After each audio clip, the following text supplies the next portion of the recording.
नमस्कार सभी को, बार फिर से स्वागत करते हैं एजुकेशन की क्लास। आज तीसरी क्लास है हम लोगों की जो है एजुकेशन की। देखा जाए तो पहले क्लास में हम लोगों ने इंट्रोडक्शन देखा था, जो सिलेबस देखा था। तो सिलेबस को इसके ना जोड़ते हैं, लेकिन क्लास तो तीसरा लेक्चर है एजुकेशन का, तो हम तीसरा लेक्चर लिख दे रहे हैं, जबकि जो इंट्रोडक्शन का दूसरी लेक्चर है। तो हम लोगों ने आपके सिलेबस में ये पॉइंट है, development of education in India. Question आ सकता है कि हमने बताया था कि जो सिंचाई प्रणाली है या सिंचाई जो है, इसमें हम लोगों को पुराने ऋग्वेद में हमने जो है दिया था, उसमें बताया था आपको ऋग्वेद में कुल्ल नाम का एक जो है पॉइंट है, जो जिसको जो है याकूब, जिसको नहर से इंडिकेट करता गया है ऋग्वेद में। तो धीरे धीरे जैसे जैसे डेवलपमेंट हुआ, राजा भगीरथ, जैसा कि पिछले लेक्चर में मैंने बता चुका, पूरा मैंने डेवलपमेंट आपको बता दिया था। अब क्या है कि हम लोगों को देखना है कि कितने बहुउद्देशीय परियोजना का मतलब होता है बहुत बड़ी परियोजना, जो हमेशा डायरेक्ट जनता तक या मतलब डायरेक्ट आम किसान या किसी के भी लाभ पहुंच सके। तो हम लोग जो है बहुउद्देशीय परियोजना भारत में कौन कौन सी है, ये हम लोग आज चर्चा करेंगे। तो हम लोग क्या है कि जैसे कि पता है कि जब हम आज़ादी के पहले यानी 1947 से पहले जो हम लोगों की सिंचाई थी ना, वो बहुत बड़े क्षेत्र में हुआ करती थी, जिससे जो है बहुत ही अच्छा सिंचाई का वो प्रारूप माना जाता था। लेकिन 1947 में जैसा बंटवारा हुआ, उसके बाद देखा गया कि 30% ऐसे क्षेत्र हैं जिसमें सिंचाई सुचारू रूप से चल रही है, लेकिन अलग 70% ऐसे क्षेत्र थे जिसमें सिंचाई नहीं पहुंच पाती थी। फिर धीरे धीरे विकसित होता गया। पंचवर्षीय योजना लाया गया। शायद आपको याद होगा कि पंचवर्षीय योजना जो है शुरू हुआ गया था। तो पंचवर्षीय योजनाओं में जो है ये हमारा क्या कहते हैं, सिंचाई प्रणाली को विशेष रूप से ध्यान दिया गया था। कि क्योंकि जो नदियाँ थी, हम लोग नदियों का प्रदेश माना भी जाता है, बहुत ज़्यादा नदियाँ भी हैं। इधर आपका आप चले जाइए उत्तर की तरफ, तो 5 नदियाँ तो पंजाब में ही आप पा जाएंगे, पंजाब प्रांत में, यानी जम्मू कश्मीर से लेकर पंजाब तक में सिंधु, झेलम, चिनाब, रावी, सतलज, ब्यास, ये हो गई हमारी इतना है। फिर उधर से ही आपका जो है गंगा चली आई है, और फिर जमुना जी आई हैं आपका। उधर जो है इधर चले आइए आपने थोड़ा सा, इधर उत्तर प्रदेश या नेपाल की तरफ आएंगे तो आपका गंडक नदी जो उत्तर प्रदेश और बिहार को 2 विभाजित भागों में बांटती है।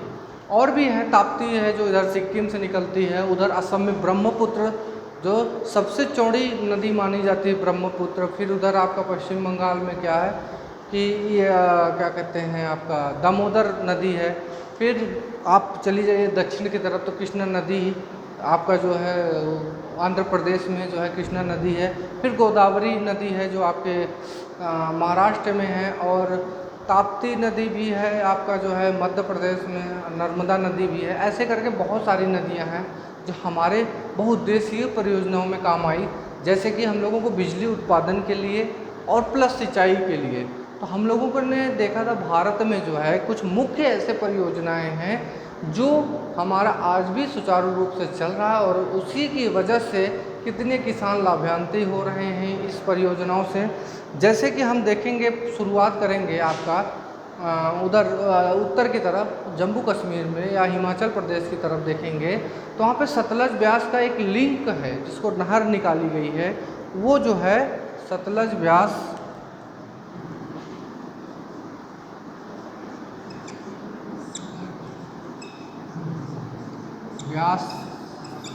लिंक है, ये हिमाचल प्रदेश में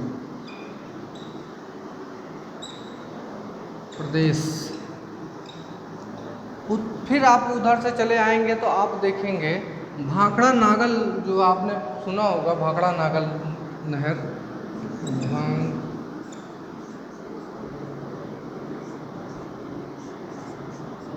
नांगल या परियोजना लिख लीजिए इसको, परियोजना। ये आपका जो है पंजाब प्रांत में, पंजाब में यहाँ से बिजली उत्पादन भी और क्या कहते हैं आपका, बिजली उत्पादन भी और क्या कहते हैं सिंचाई प्रणाली भी इसी में देखा गया है कि उसमें जो है आया हुआ है। तो भाखड़ा नागल परियोजना हमारा पंजाब में। फिर उसके बाद आते हैं धीरे धीरे उत्तर प्रदेश में। आप उत्तर प्रदेश में देखेंगे तो रामगंगा, रामगंगा, माता टीला,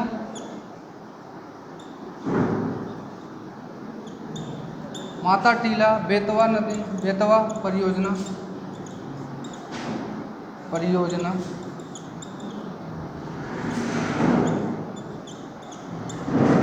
इसमें लिंक इंक परियोजना। ये उत्तर प्रदेश में हमारे यूपी में परियोजनाएं हैं जो हम लोग सीधा लाभान्वित हो रहे हैं इस परियोजनाओं से। हमारा जो है बिजली उत्पादन भी हो रहा है और नहर का भी सिस्टम बनाया गया है। फिर आप थोड़ा से आप चले आइए पूरब की तरफ, आप वेस्ट बंगाल में आएंगे तो दामोदर घाटी, दामोदर घाटी परियोजना,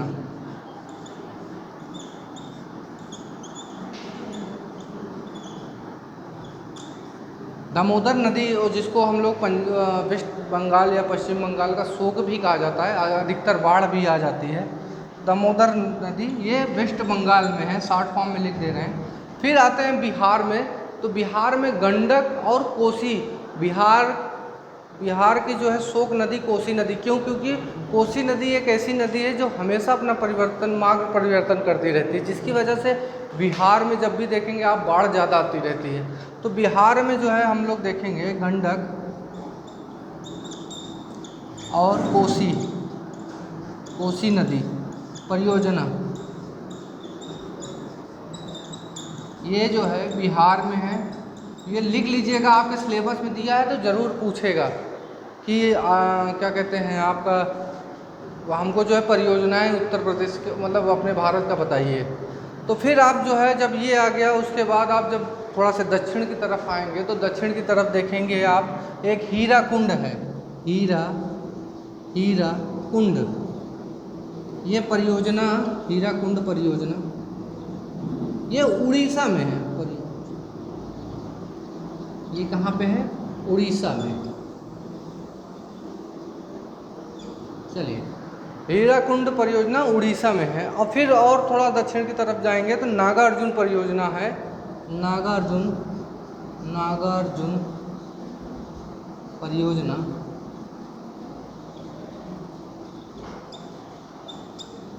ये नागार्जुन परियोजना आंध्र प्रदेश में।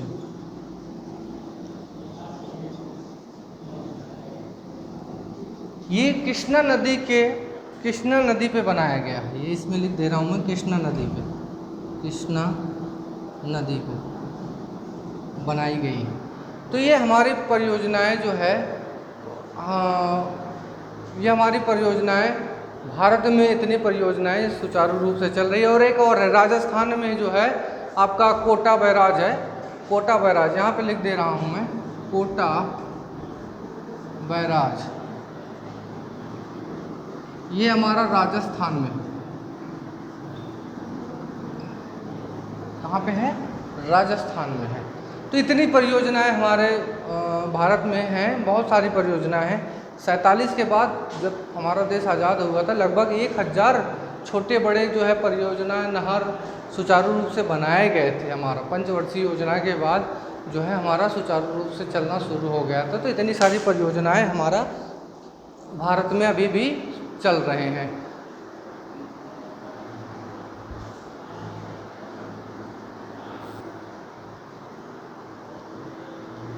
चलिए, तो ये हमारा हो गया। एक और रह गया था जो थोड़ा दिमाग में नहीं आया, उत्तराखंड में टिहरी परियोजना, बहुत बड़ी परियोजना है ये।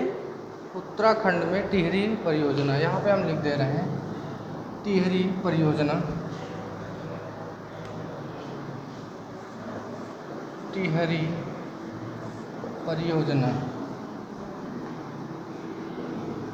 ये उत्तराखंड में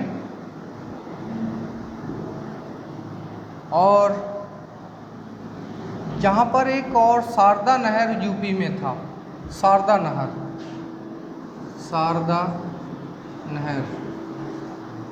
यूपी में बहुत बड़ी परियोजना शारदा नहर भी है।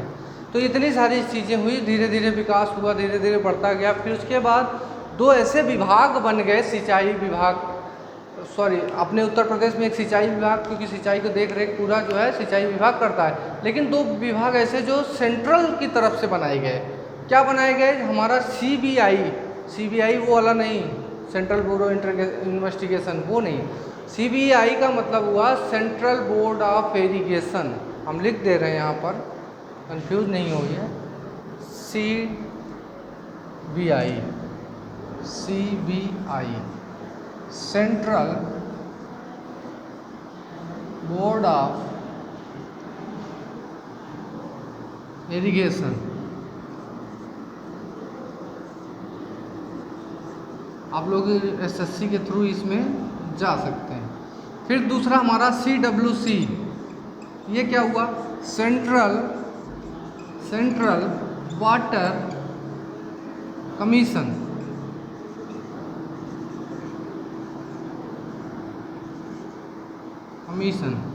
सेंट्रल वाटर कमीशन, ये एसएससी के थ्रू आप डायरेक्ट इस विभाग में भी आ सकते हैं।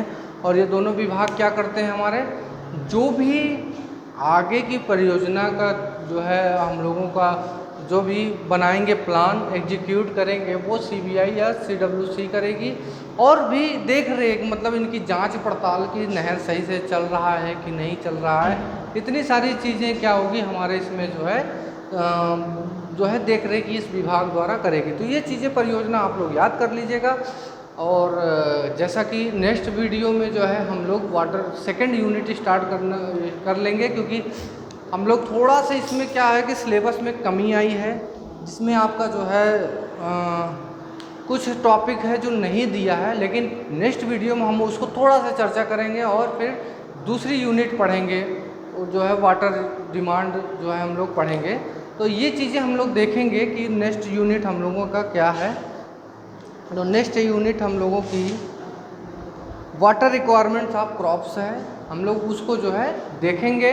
और जो थोड़ा सा रह गया है आपके सिलेबस में नहीं दिया है, फिर भी मैं उसको बताऊंगा ताकि आप उसको जाने बेहतर तरीके से कि क्या होता है। ये चीज़ें हैं, जानना बहुत ज़रूरी है। तो हर चीज़ सिलेबस के अकॉर्डिंग ही नहीं देखना है, क्योंकि वो समझे रहेंगे तो आगे हमको वो भी समझना है। क्योंकि जो एक स्टेप बाय स्टेप लिंकअप होता है ना, वो चीज़ें बहुत ज़रूरी होता है। तो आज के लिए बस इतना ही। नेक्स्ट वीडियो में हम जो है आपको जो है सेकेंड यूनिट स्टार्ट कर देंगे। धन्यवाद।